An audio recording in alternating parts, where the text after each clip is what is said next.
Wheat Ridge resident Jim Stevens had been creating art for more than 30 years when in 1993, an old war injury thought to be benign left him legally blind. From then, life became a series of rediscoveries and new methods. Among the latter is an art form he calls polymorphs, for which Stevens layers thousands of strands of monofilament to stunning effect.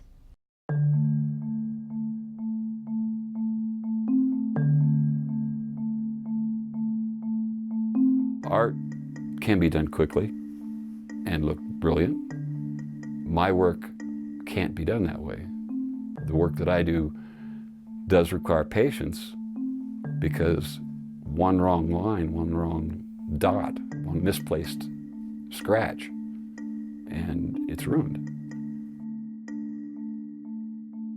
I paint portraits on monofilament line. Each layer I paint in a shade slightly different from the layer in front so that it grabs the eye and pulls it down and through all 8 layers. And when you look at it, no matter where you stand, the painting always gives you a different perspective back. And what happens with my work today is that people will start to walk by it and then stop. And they back up and they look and they go, what? And they come around to the side, they look to the side, and when people look at them, sometimes they ask me if they're holograms. No, they're paintings. It's a painting. But I want to engage people. I want people to be interactive with the art. I've been working with my dad to get into bigger shows that he probably wouldn't normally put himself into. I really kind of just have to tell him what it is, because if I say a monofilament painting, of course the answer is, well, what is that? And so I just have to tell him it's 129 strands across, 8 layers deep of hand-painted fishing line. And as soon as I get to the fishing line, they're like, well, wait a minute, start that over? Once his art has been accepted on its own merit, then I will tell him, oh yeah, my father's the artist, he's right over here. And they're like, wow, he's blind too? I was shot in the head in Vietnam in 1970, and it left bullet fragments in my head.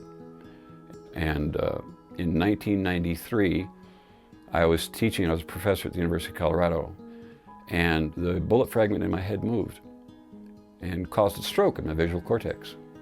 And I woke up at the hospital, and the surgeon looked at me and said, you're blind. My vision is pin dots just straight ahead. And I was angry for a very long time after I lost my eyesight. And my 2 youngest daughters came to me and said, Dad, you've always loved art. Why don't you get back to it?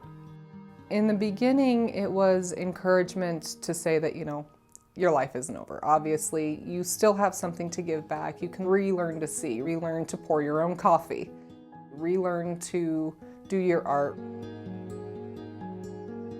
I spent 2 frustrating years learning how to do my art again without the eyesight that an artist truly needs. But I figured it out. I switch back and forth now between 5 different lenses while I'm working. And my art eventually got me so busy, I forgot to be angry.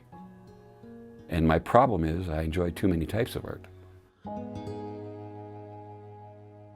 He's taken that leap, done so well, and then broken through those boundaries to create something new. He started by doing the VA and a lot of smaller shows, a lot of things that are disability oriented. But I felt like his work was getting much better and deserved a broader audience, and so I wanted him to start getting into more events around town. I see an empty space, and I paint in the way that I see, so you're actually looking through empty space to see the image. All the art hangs freely in space on the strands.